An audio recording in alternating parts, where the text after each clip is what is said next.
Hello everyone, my name is Manish Kumar Verma. I am a graduate student at Minnesota State University, Mankato. I am here to present my paper, Visual Analytics to Discover the Trends of Greenhouse Gas Emissions in Minnesota, co-authored with Dr. Rajiv Bukrali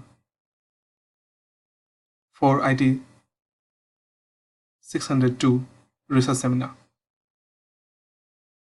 I am going to present my paper with a story. I was born and brought up in an entire village of India. In my childhood, during the month of mid-July, there's always 7 to 10 days of duration, basically between 27th September to 9th of October, comes for heavy rainfall. That period known as Hasta Nakshatra, and it's said that if there is no rain in Hasta during the retreat, host and guest have to go without food. This period is very much important for the crops, basically for the rice. When in Hasta Nakshatra, if it does not rain, then there will be no crop before and after. For me, that period becomes an excuse not to go to the school, and I used to play soccer with my friends in rain.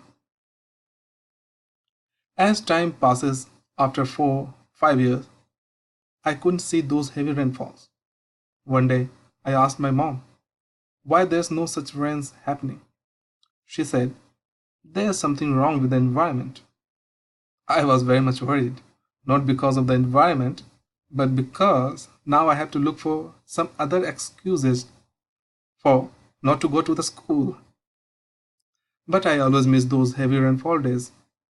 However, researchers says such changes in environment are happening due to the more carbon emissions. Apart from carbon, there are other gases which are producing the same effect, causing global warming. Such gases are known as greenhouse gases.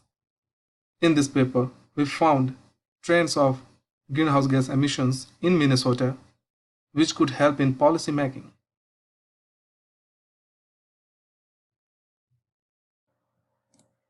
Thanks to Minnesota State Pollution Control Agency for providing the data as an open source. We analyzed the emissions of greenhouse gases for 7 sectors: electricity generation, transportation, agriculture, industrial, residential, commercial, and the waste sector. As we can see, electricity generation consists of around 32% of total greenhouse gas emissions. Transportation sector 24.5%, agriculture 18.77%, industrial 11.9%, residential 6.03%, commercial 4.35%, and the waste sector around 2.01%. Let's have a look for the electricity generation sector. If we dig down more to this sector, we can see there are 2 major sources for greenhouse gas emissions: the coal and the imported electricity. To reduce the coal, we started using more renewable energy sources like solar, wind energy. Then concept of smart grid comes. When we import electricity, we use circuit breakers. To quench the arc coming from the circuit breaker, SF6 gas plays an important role. Once SF6 gas produces, any guess how many years it stays in Earth's surface? Almost 2000 years. Not only this, it can trap 25 times more heat than carbon dioxide. But thanks to the modernization of circuit breaker, we control it.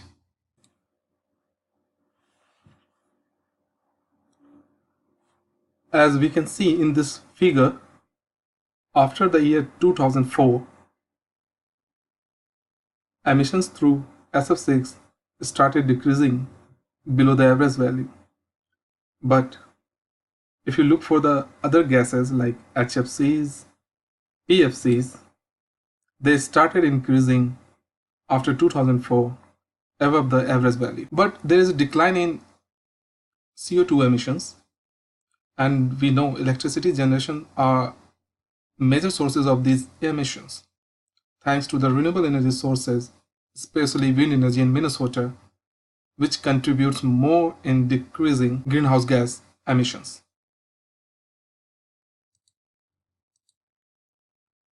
As we can see in this figure, after 1999, the emissions, particularly by the energy source, started decreasing significantly. And at the same time, wind energy is increasing. But in 2012, as we can see, there is a little spike in the greenhouse gas emissions. This is nothing but in 2012, one unit of the nuclear power plant in Minnesota stopped working. Let's look for other sectors. In transportation sector, light duty trucks, passenger cars, heavy duty trucks, aviations, they are the major source of greenhouse gas emissions. And as we dig down more, we found an interesting result between recreational vehicles, RVs, which is 0.55%, and emissions through motorcycle, which is 0.32%. As shown in this figure, emissions from recreational vehicles started to steeply decrease since 2004. While during the same period, emissions from motorcycles significantly increased. This change in emissions could possibly be related to the fact that the EPA posted the control of emissions from highway motorcycles policy in January 2004.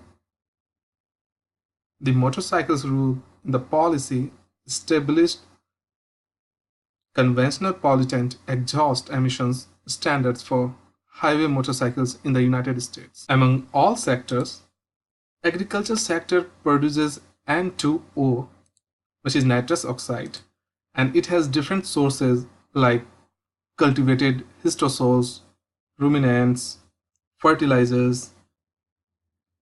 Likewise, in industrial sector, it has also so many sources like coal storage, oil, natural gas, refinery processes, solvent, etc. In this sector, we looked for semiconductor manufacture and we found an interesting result. There's a sudden increase in PFCs from 2013 to 2014.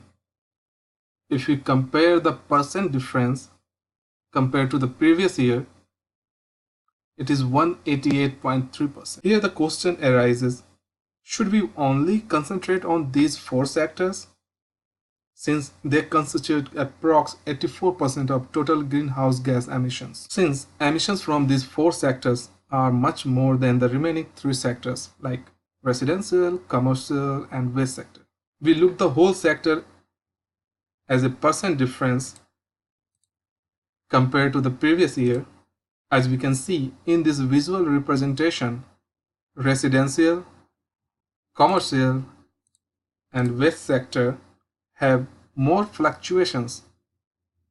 This could be the result of not controlling the greenhouse gas emissions in these sectors.